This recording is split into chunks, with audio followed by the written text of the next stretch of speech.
Hi అండి, welcome to my channel. నేను ఈరోజు చూపిస్తున్న రెసిపీ వడియాలండి. ముందుగా ఇంగ్రీడియంట్స్ అన్నీ పెట్టాను.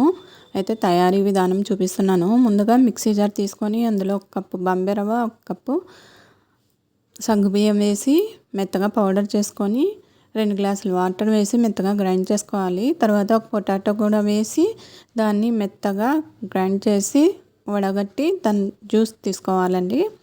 ఇప్పుడు ముందుగా గ్రైండ్ చేసి పెట్టుకున్న రవ్వ దాంట్లోకి ఇది కూడా వేసి మొత్తం బాగా కలిసేలాగా కలుపుకోవాలి. అయితే పొటాటో నిదానం చేయడం వల్ల కొంచెం కలర్ వచ్చిందండి. అయితే వెంటనే గ్రైండ్ చేసిన వెంటనే వడగొట్టుకోవాలి దాన్ని. ఇప్పుడు డేక్షల్లో మరి 3 గ్లాసుల నీళ్ళు వేసుకొని కొంచెం సాల్ట్ వేసి బాగా మరగనిచ్చి ముందుగా కలిపెట్టుకున్న మిశ్రమాన్నంతా ఇందులో వేసి అడుగంటగుండగా కలుపుకోవాలి. ఒక 10 నిమిషాలు అలా బాగా నురుగు వస్తుంది కదా, అంతవరకు ఉడికించుకోవాలి.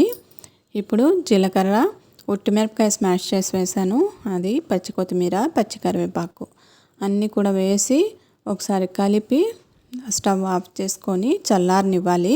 ఎందుకంటే నేను కవర్ మీద వేస్తున్నాను కాబట్టి వేడివేడిగా వేయడం పనికిరాదు.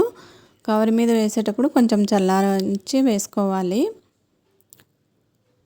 10 గంటలకి అలా వేసాను మార్నింగ్. ఈవినింగ్ 5 గంటలకి బాగా ఆరిపోయింది.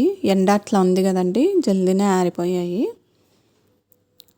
కవర్ మీద వేసాను కదా, ఎక్కువ ఇబ్బంది లేకుండా తీయడానికైతే ఈజీగా వచ్చేసాయి. అన్నీ తీసి మళ్ళీ రాత్రంతా కూడా ఫ్యాన్ గాలికి పెట్టేశాను. ఆ రోజే కొన్ని వేయించాను, అయితే కొంచెం మెత్తగా వచ్చాయి కాబట్టి రాత్రంతా ఫ్యాన్ కింద వేసేసి మార్నింగ్ నుంచి యూస్ చేసుకున్నాను అవి. స్టవ్ మీద ఆయిల్ పెట్టి హీట్ అయ్యాక ఇది వేగనిస్తున్నాను చూడండి.